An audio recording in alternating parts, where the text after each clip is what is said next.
BBC की एक documentary आई जिसपे प्रधानमंत्री मोदी और गुजरात दंगों को लेकर कुछ सवाल उठाए गए, कुछ आक्षेप लगाए गए।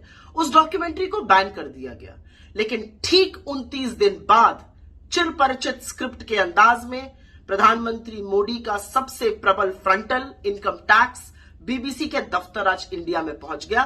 कहते हैं रेड नहीं हुई, हमने सर्वे किया। आपने जो भी किया, आपने दुनिया को दिखा दिया कि आप वाकई में बौखलाए हुए हैं, घबराए हुए हैं, क्योंकि जो आपने किया है वो एक घबराया हुआ तानाशाही करता है।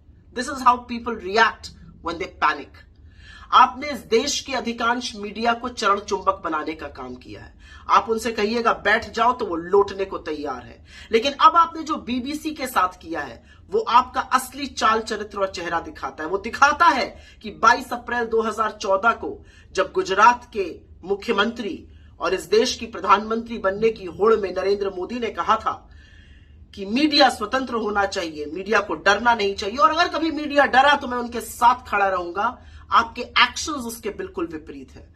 आप मीडिया के ऊपर रेड करते हैं, लेकिन कहां तक सवालों से बचिएगा? इस पूरे देश पर आप इनकम टैक्स की और ईडी की और सीबीआई की रेड करा दीजिएगा।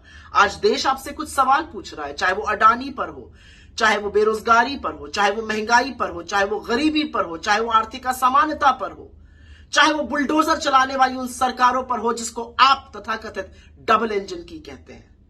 लेकिन आप पर अब मुझे तरस आने लगा है, क्योंकि आप एक बौखलाए हुए, घबराए हुए तानाशाह हैं।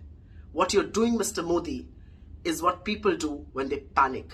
I pity you. मुझे तरस आता है आप पर कि आपको बीबीसी के दफ्तर पर एक रेड और एक सर्च, जो भी आप कहना चाहिए, करानी पड़ी, क्योंकि सवालों से आप बौखला गए थे। लेकिन ये सवाल तो देश पूछ रहा है और जवाब तो आपको देना ही पड़ेगा।